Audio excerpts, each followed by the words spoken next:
John, నువ్వు చేసిన ప్రయోగం ఏంటి? మ్యాచ్ బాక్సా? అంటే ఏంటి, దానివల్ల ఉపయోగం ఏంటి?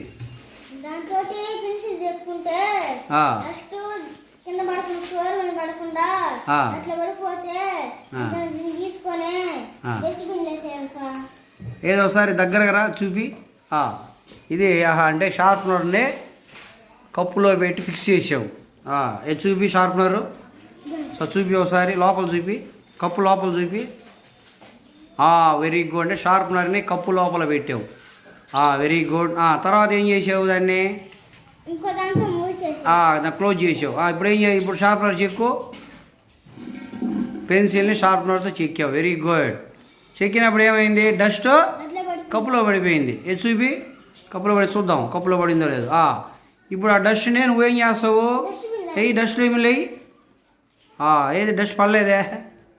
ఏది చెక్కు, బాగా చెక్కు. షార్ప్నర్ చెక్కలేదు కదా నువ్వు, చెక్తే కదా చూపించాలి. అంటే అది ప్రయోగం విజయవంతం అయిందా లేదో మనం చూడాలిగా. డస్ట్ అనేది చూపి కప్పులో ఏది నువ్వు చెక్కినప్పుడు. Very good. చెక్కినప్పుడు డస్ట్ ఉంది. దాన్ని ఏం చేస్తావు నువ్వు? Very good. చూసావా? జాను ఒక అద్భుతమైన ఎక్స్పెరిమెంట్ చేశాడు. అంటే మామూలుగా మనం షార్ప్నర్ తోటి పెన్సిల్ చెక్కినప్పుడు ఆ డస్ట్ అంతా క్లాస్లో పడుతుంది. లేకపోతే మీరు సార్ పర్మిషన్ తీసుకొని బయటికి పోయి పడేయాల్సి వస్తుంది డస్ట్బిన్లో. కానీ జాన్ ఏం చేశాడు? ఒక కప్పు సాయం, 2 కప్పుల సాయంతో షార్ప్నర్ని కప్పులో అతికించి ఇంకో కప్పునే చూపి దాని మీద ఫిక్స్ చేసి, చూసావా ఎంత అద్భుతంగా ఇటు పెట్టి జాను దాని మీద షార్ప్నర్ని ఫిక్స్ చేసి ఆ యొక్క పెన్సిల్ని చెక్కినప్పుడు ఆ డస్ట్ అనేది ఎక్కడ పడింది? కప్పులోనే పడింది, ఫ్లోర్ మీద పడలా. దానివల్ల క్లాస్ అనేది నీట్గా ఉంటుంది అన్నమాట. తర్వాత ఏం చేశాడంటే ఆ కప్పులో పడిన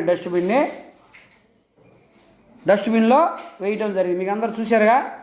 అంటే జాన్కి ఫిఫ్త్ క్లాస్లోనే ఒక మంచి ఆలోచన వచ్చింది.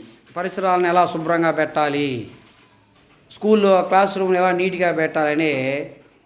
ఈ యొక్క ఎక్స్పెరిమెంట్ పేరేంటి? పరిసరాలను శుభ్రంగా పెట్టడం. అంటే షార్ప్నర్ తోటి పెన్సిల్ని చెక్కినప్పుడు చెత్త పడకుండా ఎలా జాగ్రత్తగా ఉంచాలి అనేది చేసి. నీకు ఈ ఆలోచన ఎలా వచ్చించాను? ఎవరు చెప్పారు ఈ ఆలోచన? నీ అంతా నువ్వే చేసావా, లేకపోతే ఎవరన్నా ఎక్కడన్నా యూట్యూబ్లో చూసావా, లేకపోతే నీ అంతా నువ్వు సొంతంగా చేసావా?